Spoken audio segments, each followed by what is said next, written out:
Bhagavate Vasudevaya. Om Namo Bhagavate Vasudevaya. Om Namo Bhagavate Vasudevaya. Aha. Thank you for remembering. Where? Okay. So a little review. Some days back, there was some discussion about forms of the Lord being manifest by his Sharup Shakti, and he is possessed of Sarup Shakti with both and many forms. Then there was some question about forms of the denizens of Vaikuntha. Do they have many forms? Or because we're accustomed to hearing the denizens of Vaikuntha look like the Supreme Lord except the mark of Srivatsa on his chest, and they have four arms. So Brihat Bhagavatamrita describes, oh, oh, oh, I thought it was, there's different forms. There are different forms in Vaikuntha. So this is something else.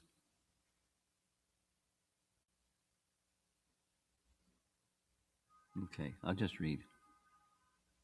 Yes, Dhruva.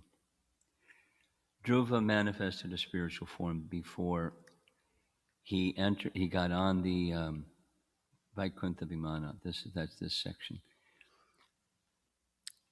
But it was this self-same body. He didn't change bodies. He didn't leave the material body behind and manifest a spiritual form. So, having drunk the nectar of devotion to Krishna, those devotees forget their material bodies and relationships. Thus, even while living in material bodies, they assume the transcendental nature of eternity, knowledge, and bliss. Commentary. One might question how devotees living on earth and in Vaikuntha can be equal. Don't the residents of earth have bodies made of material energy, while residents of Vaikuntha have transcendental bodies?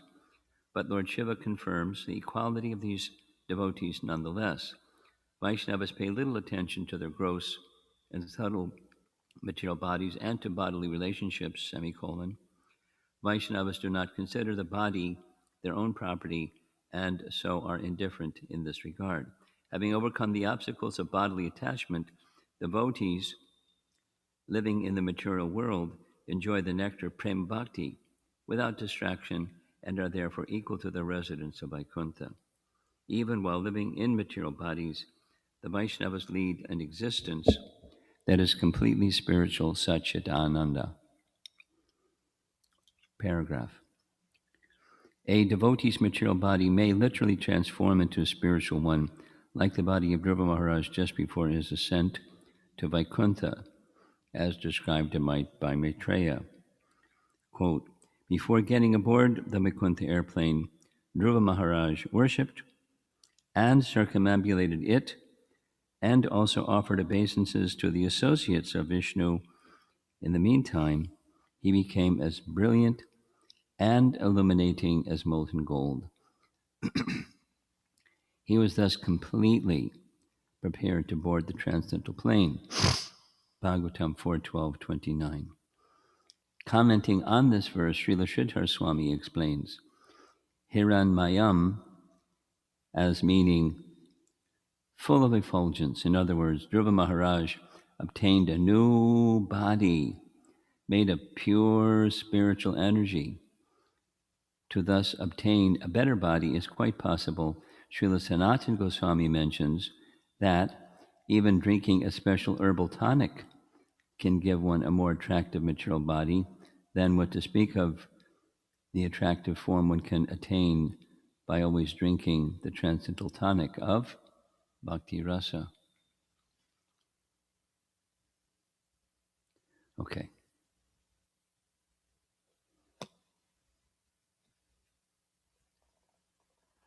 We actually concluded, as you see on the screen here, text 23, What I didn't do, because of circumstance, I didn't show the nice graphics. So here's two. This was the insect trapped by the bee. There's the bee in the beehive. O king, once a wasp forced a weaker insect to enter his hive and kept him trapped there in great fear. The weak insect constantly meditated upon his captor, and without giving up his body, he gradually achieved the same state of existence as the wasp. Thus, one achieves a state of existence according to one's constant concentration. That's if you constantly concentrate. And a second message from text 23, another nice graphic. Similarly, although we are conditioned souls, if we absorb our consciousness in Lord Krishna, we can become liberated even before giving up our present body. If our intelligence becomes steady on the spiritual platform by understanding that Lord Krishna is everything, then we can give up unnecessary consciousness of the external body and absorb ourselves in the spiritual pastimes of Vaikuntha. So it fits in with what we just read, because that was why we read it. It was the message from last week. Last time we discussed the Uddhava Gita. So now we're moving on to 24. Let's see how far we get, but we perhaps can finish 24, 25, 26. Translation for text 24. Starts with Avam, certainly. O king, from all these spiritual masters I have acquired great wisdom. Now please listen as I explain what I learned from my own body. Okay? Bhakti Siddhanta's purport. The Avadhuta Brahman says, I have provided my intelligence with many valuable lessons after seeing the activities of various spiritual masters. Now I will tell you what I've learned from my own self. And Bhakti Siddhanta's gloss of Vishwanath Chakravarti Thakur's commentary. Now the Brahmana will speak about what he learned from his own body. He learned from his own body as well. And Kramasandarbha, Jiva Goswami, he writes, short, O king, from all these spiritual masters I have acquired great wisdom. Now please listen as I explain what I learned from my own body. Matihi is in the singular to express a type. And now we're going on to text 25. Translation. The material body is also my spiritual master because it teaches me detachment. Being subject to creation and destruction, it always comes to a painful end. Thus, although using my body to acquire knowledge, I always remember that it will ultimately be consumed by others, and remaining detached, I move about this world. Bhaktisiddhanta translation is slightly different. The material body is also my spiritual master because it teaches me detachment. Being a product of material nature, it always comes to a painful end. Thus, although I use my body to acquire knowledge, I always remember that it will ultimately be consumed by others. Thus, in a mood of detachment, I wander about this world. here's the BBT purport. The word yatha, tatapi are significant in this verse. Although the body bestows great benefit by enabling one to learn about this world, one should always remember its unhappy, inevitable future.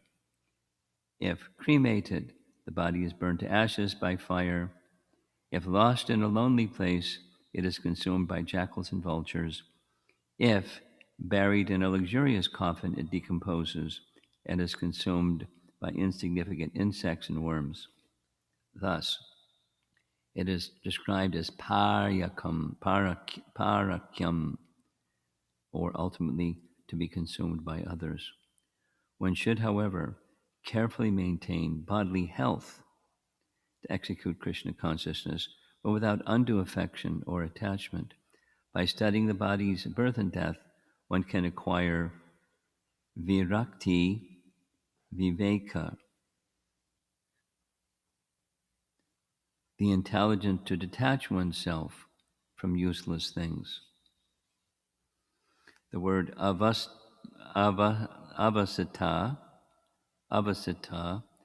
indicates conviction. One should be convinced of all the truths of Krishna consciousness. And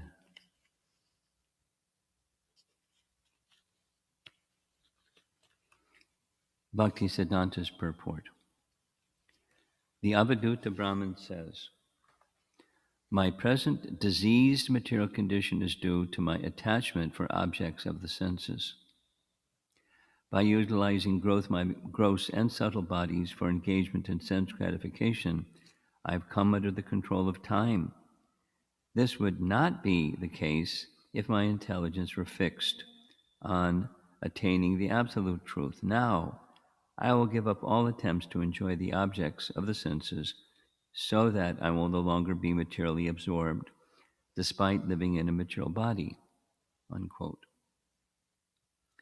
The proper utilization of one's intelligence is to extract the essence from life in this material world instead of becoming overwhelmed by material attachment. This is the secret of serving the Supreme Lord, which is distinct from a life of material enjoyment. Now, I've been at these 3 chapters of Uddhava Gita for over a month, and I knew it was coming, but I'm just sharing with you. All right, detachment, all right, detachment, all right, detachment. And still the mind is attached. I have to repeat it from so many verses and so many purports and so much, because the tendency is very strong. Conditioned souls are prone to trying to enjoy the temporary through their material senses. And that's an inhibitor. It inhibits the maturing of bhakti.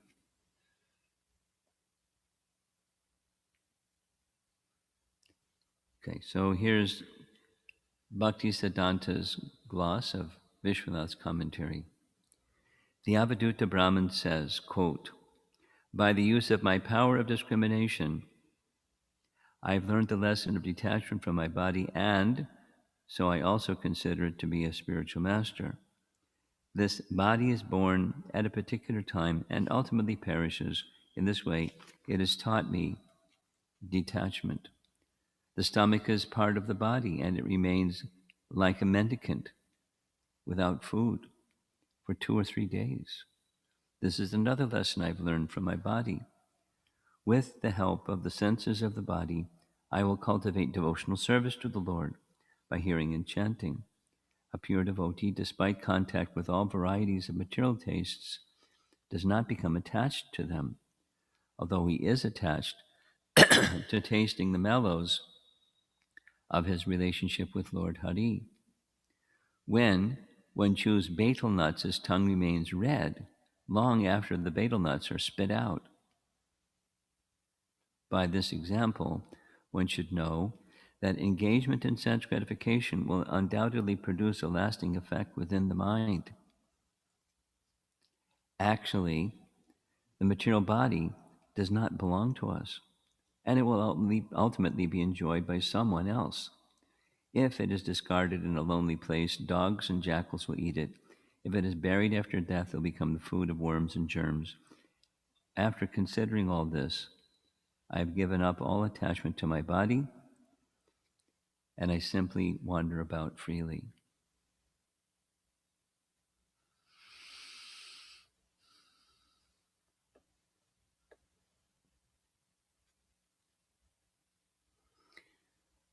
Now he's an Avaduta Brahmin, and he's speaking to a king.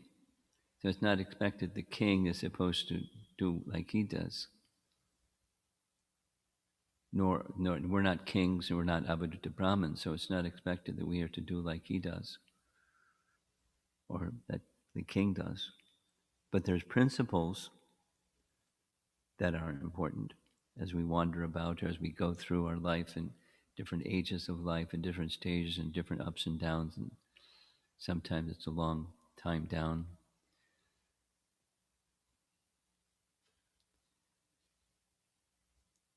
Detachment. It's all going to finish anyway. Vishwanath writes, my body is a guru because it is the cause of detachment and discrimination. It is described as the cause of detachment because it maintains creation and destruction. Its final result is always suffering. For instance, if the stomach cannot digest 2 or 3 days' food, it is like detachment.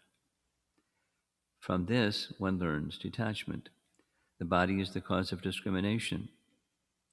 By this body, with its senses, I contemplate truth, namely, I attain bhakti yoga with hearing and chanting in order to attain the Lord. A great devotee with taste, relishing rasa, does not become rasa, but a person completely attached to the Lord's rasa and becomes colored with rasa. Similarly, the tongue, tasting ghee and other things, does not mix with them, but it does mix with betel nut juice, since the tongue becomes red. Parentheses. Thus, one uses the body, though one uses the body, one should not become too attached to it, otherwise one falls under its control. We should not think that the body, being a guru, is permanent. I discern that the body is meant for others, to be eaten by dogs or jackals. Parakyam is in the neutral, and that's poetic license. Therefore, I walk about without attachment to the body.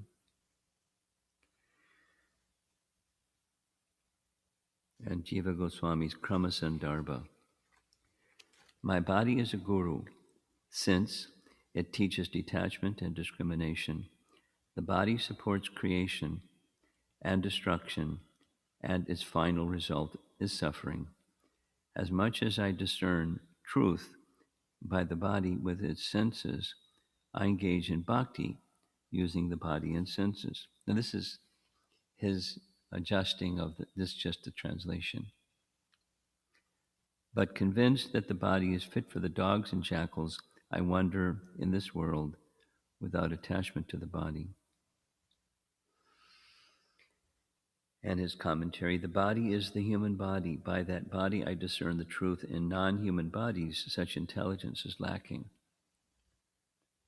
So I think we're not going to try to go on to 26 because of the length of all this. There are some nice graphics, which says the same message. It just reinforces the message. The material body, there's a material body. The material body is also my spiritual master because it teaches me detachment. Being subject to creation and destruction, it always comes to a painful end. Thus, although using my body to acquire knowledge, I always remember that it will ultimately be consumed by others. And remaining detached, I move about the world. And here's another very interesting graphic. I like this one. The word yata tatapi, notice the graveyards, the grave markers all say RIP, rest in peace. Anyway, the word yata tatapi are significant in this verse. Although the body bestows great benefit by enabling one to learn about this world, one should always remember its unhappy, inevitable future. So, the conclusion of Jiva Goswami's Krama Sandarbha is specific to this human form of life. We have the capacity to understand jnana, vairagya, preceding bhakti. Lower life forms don't, so we need to, we're obliged, we're wise, we're foolish if we don't, we're wise to utilize the human form for something other than um, becoming attached to objects of the senses. Of course, it's easier said than done, but that's the human mission. And something I like is Prabhupada would often say, Bhagavad Gita is spoken about Krishna, by Krishna, and Bhagavatam is spoken about Krishna, but here's Krishna speaking about Krishna. This Uddhava Gita is a very special section. And it is significant that the first section, of course, it has to do with the question asked by Uddhava, but it's significant that the first section, 3 chapters, is about detachment. And a teaching that Prabhupada has given, I recall hearing it in several lectures. Anyway, there's no question of detachment without knowledge. Say it negatively. If you don't have knowledge, what do you have? You have the absence of knowledge or ignorance. And as long as there's ignorance, there's going to be attachment. There's another way of saying the same thing. Animals cannot inquire like this. And even if you explain to them, they can't understand it. And persons that can't understand it are like animals. Or their knowledge is covered. The true self is covered by ignorance, and ignorance is the root cause of suffering. Ignorance is the root cause of suffering. So people that suffer get material bodies. People that in ignorance get material bodies with the idea of finding happiness through the senses, through the temporary, through the senses, instruments to get happiness.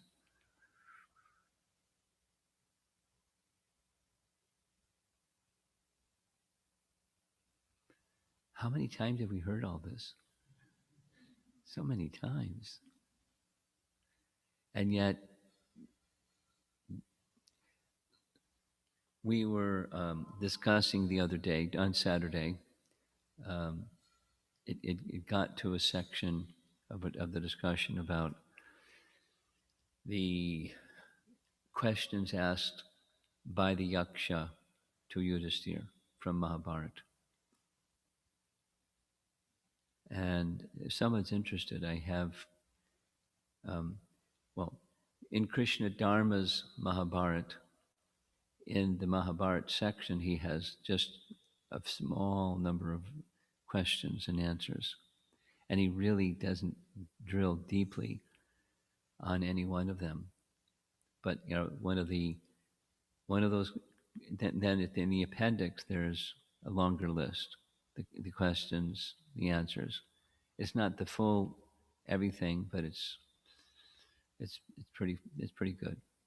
So if someone wants, let me know and I'll send you that compilation, questions, answers. But obviously, there are two that Prabhupada has repeatedly and repeatedly referred to. So it means it's an important section and what we should pay attention to because of repetition. The most wonderful thing, what's the most wonderful thing? The most wonderful thing is people know that everyone has died before them and somehow they're not going to. And how is that possible? It's ignorance.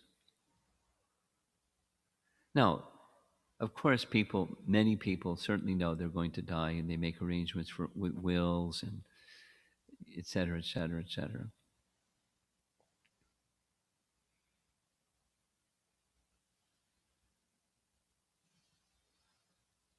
Making plans to give money to their and property to their children and grandchildren. I mean, it's nothing wrong with that, but that's like that's for many people that's it. It's it's the life of ignorance. And animals don't have wills and leaving things for their children and grandchildren. They're deeper in ignorance. So it's advancement that you think about your children and grandchildren. But what about the eternal soul and who we really are and so forth? That higher purpose, it requires knowledge and detachment. You can't go there if you don't have knowledge. You can't be detached. And when you're attached, that's all there is. Maybe there's some idea of achieving a heavenly afterlife. That's not at all an uncommon religious idea. Attaining a heavenly afterlife in the major religions of the world, that's very common. Hankering and aspiring for, but it's still on the same platform of being an enjoyer. Just this morning, I was listening to Prabhupada giving what he called was a Bengali proverb, and I can't remember the Bengali word, but it's grandfather and grandfather. So, the door to heaven is open if you are able to experience the grandchildren of your grandchildren.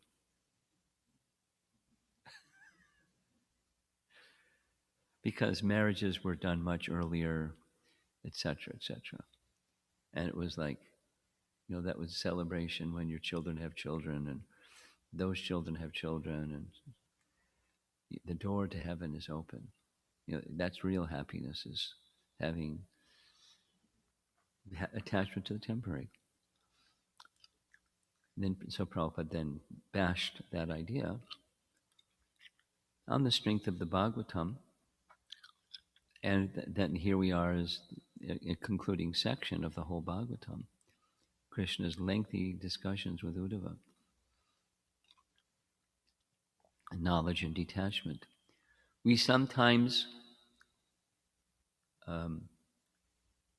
belittle or speak in a negative way about cultivation of knowledge, as in the statement of Lord Brahma, Jnane Prayasa Udapasya. Udapasya, throw it far away.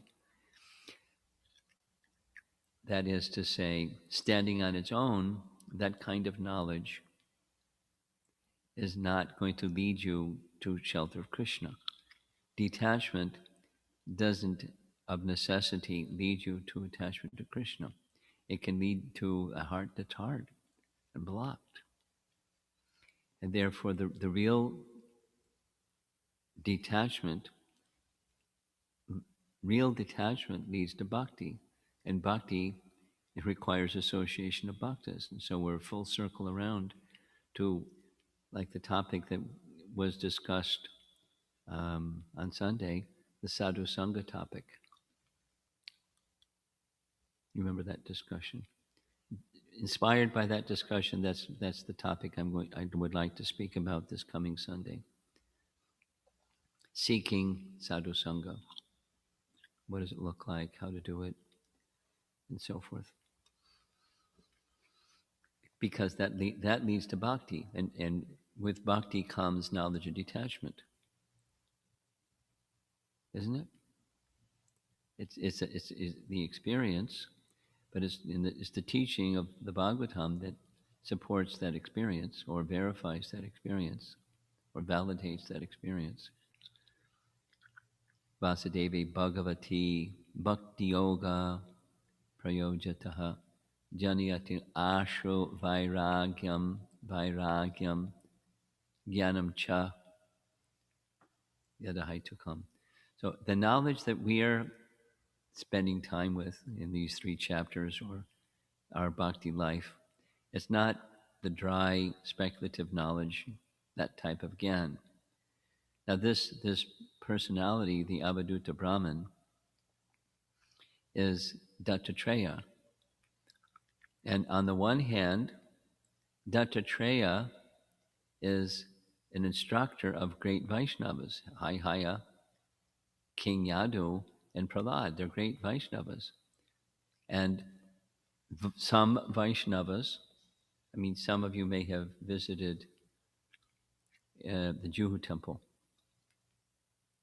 And in the Juhu temple in Bombay, around the outside of the temple, there's little glass cases where inside the glass cases there's depictions with dioramas of different scenes and different avatars. So one of them is Dattatreya. Apparently, in Maharashtra, Dattatreya is worshipped by some persons. I'm aware that in Gujarat, some persons worship Dattatreya. So he's accepted by Vaishnavas. But it's also known, when you read about Dattatreya, as the impersonalists, they like him too. Because they just like the Jnana Vairagya part. Right? And without bhakti, just the Jnana Vairagya part. Now in this section, it's also lots of Jnana Vairagya. There is also some explicit bhakti. And so he's the kind of teacher that one can take wrongly and reach an impersonal conclusion. Or he's the kind of teacher that can help one accelerate one's progress in bhakti by knowledge and detachment. Being certainly that's the case with Uddhava. Uddhava isn't something other than a bhakta. He's a Shuddha bhakta.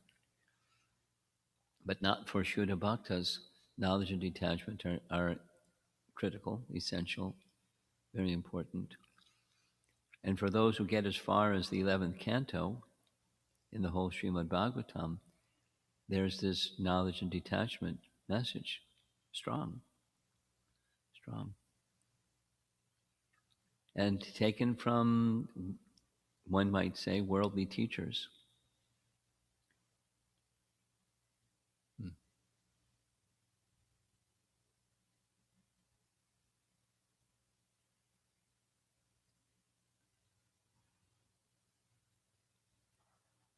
So even the body is being considered a guru because of its temporary nature, and therefore let me not invest in it. Anyway, that's his take. Let's see if there's some discussion. 10 after the hour.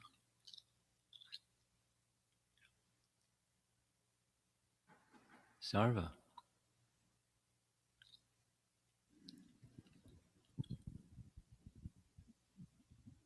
This is quite off the topic, but... Off the topic. Okay. In the Ramayana, Vibhishan makes a dramatic change to the side of Ram, whereas in the Mahabharata, Bhishma, a great devotee, stays on the side of Duryodhana, So I just wanted to see if you had any comment on. They're both great devotees, and they had a different role, and I just like a better understanding.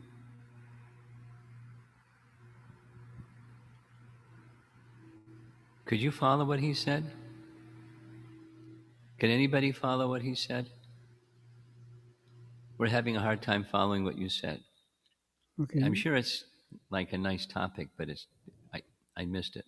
I'll try one more time. Ah, that's much clearer.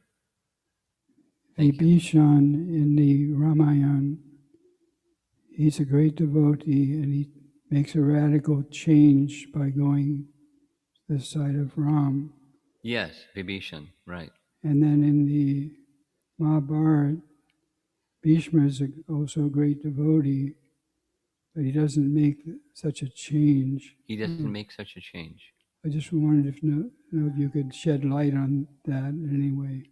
Is there any correlation between the two? That's your question? Just any thoughts you might have of correlation or differences also.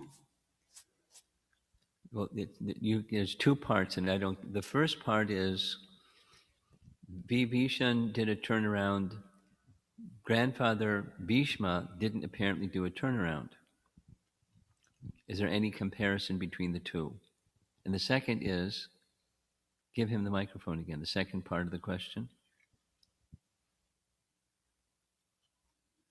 I don't really have such a second part. I just like some, you to comment on that. Okay, can I comment?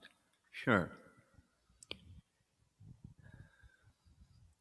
From Ramayana, Vibhishan, there's three things that in my studying of his character, he was a devotee. It wasn't exactly a turnaround. That is to say, he was the son of Vishravas, but even before he was born, it was pronounced by his father to Kaikasi that the third son that will be born of you will be she didn't say great devotee, but he said, a pure person of virtue. That's one. After he was born, he received teachings from his father, who was a very, very elevated personality.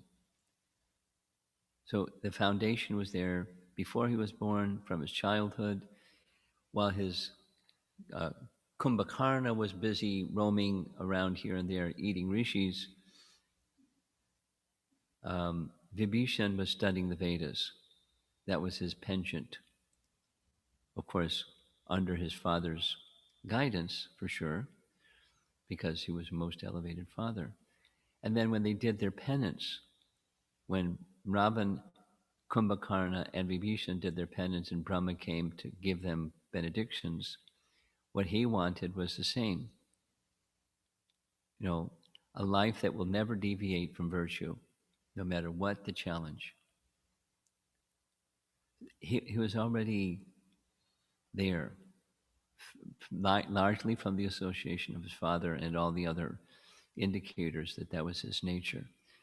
And when he's in Lanka, he is a devotee. He's compromised as a devotee because of who his elder brother was. But his wife was of the same disposition, and his 4 ministers were of the same disposition. So it's not like he did a turnaround. He was already devotional and very elevated, very, very of good character as well. Now, as far as grandfather Bhishma, he's a Mahajan.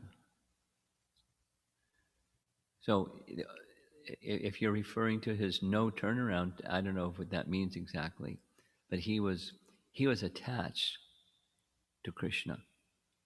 He he was attached to religious principles as well. He took care of his grandchildren. Without so many examples from his life. But when it came to the Rajasuya, Krishna is it. He is the best. He's the best person in the universe, not only in the assembly and this and that and that. Bhishma clearly understood Krishna's position. Yet he made a boo-boo. He didn't speak up when Draupadi was being insulted. And as a result, he had to have a reaction for that, although he was a great devotee. And he took the wrong side and took this vow to kill Arjun, but knowing that Krishna would protect Arjun. And he wanted Krishna. So, there's no return for grandfather Bhishma either. And my understanding of his personality and character, there was no U-turn at all. There was no U-turn for Vibhishan. There were stages in their life that may have not looked so nice.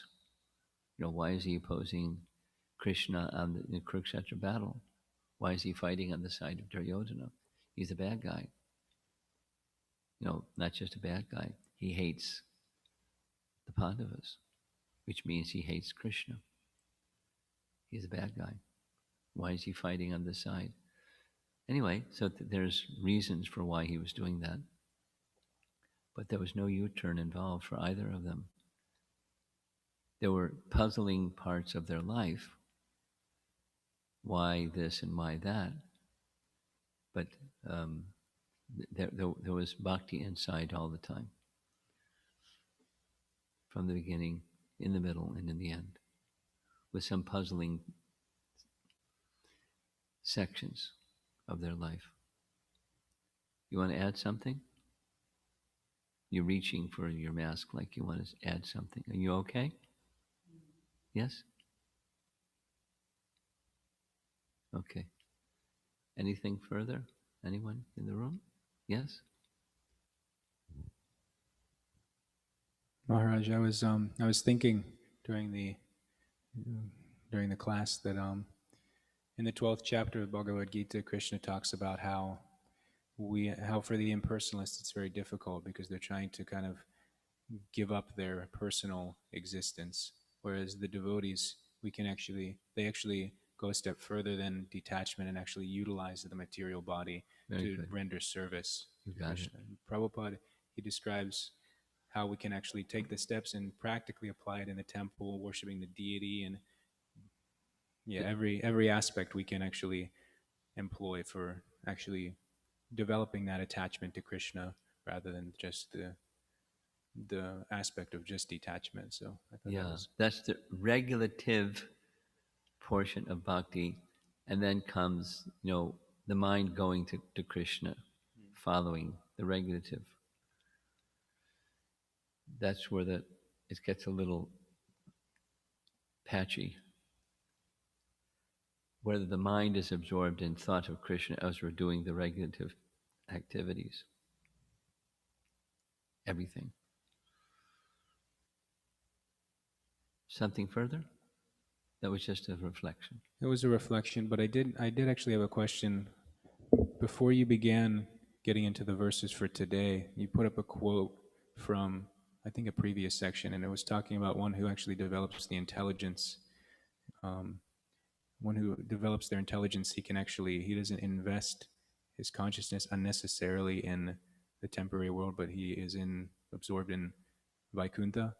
I was wondering what it means by unnecessarily investing. Is there like a necessary unnecessarily investing in what now? In the temporary or in the material world? Well, necessary is, we're sitting in the temple room and there's the door.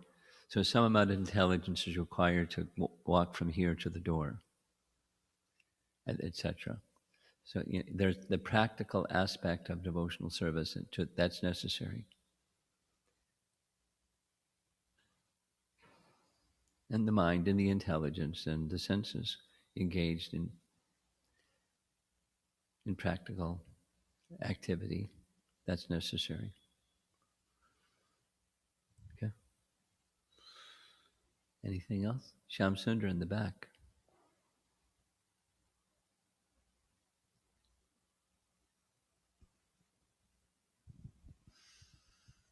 Hare Krishna Maharaj. In one of the evening discourse, you mentioned that how you remain fixed in the practices, as I understood, was that you set the goal and then you accept internally that you don't know. Mm. And then you put your effort to know what is right. Mm. So in that regard, I was thinking that if you so desire, if you can reveal something that what constantly run through your mind at our stage, that we can utilize your mood, what you are thinking, Well, if you so desire, to reveal what is there in your mind constantly running the prominent thing. I'm a, my nature is a little analytical, but my heart is pretty simple. And the simple heart, it's three things. It goes in different stages of up and down, and less mature, more mature. But the principle is three. There's a higher reality. 2, I don't know exactly what that higher reality is.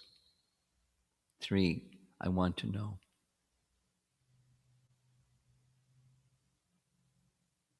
The inquisitive spirit, Brahma Jigyasa. And then there's life.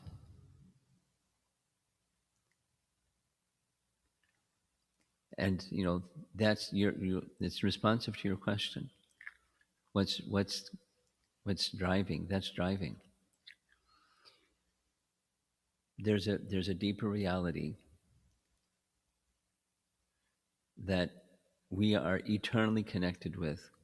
And I know that there is that's just saying it again with a little more language.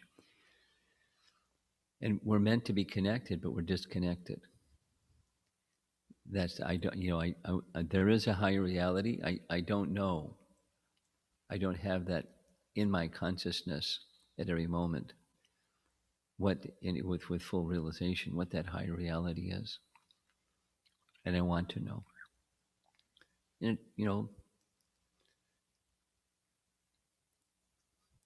it grows. There's a seed that grows, and that's what the seed looks like. But it's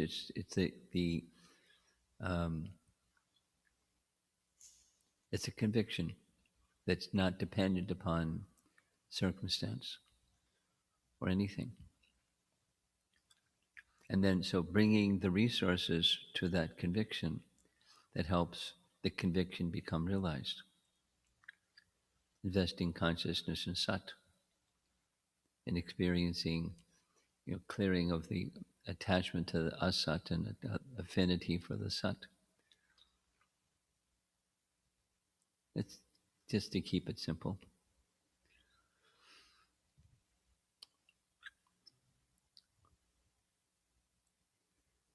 Okay, see anything online? Okay. Srila Prabhupada ki Jai. Hare Krishna.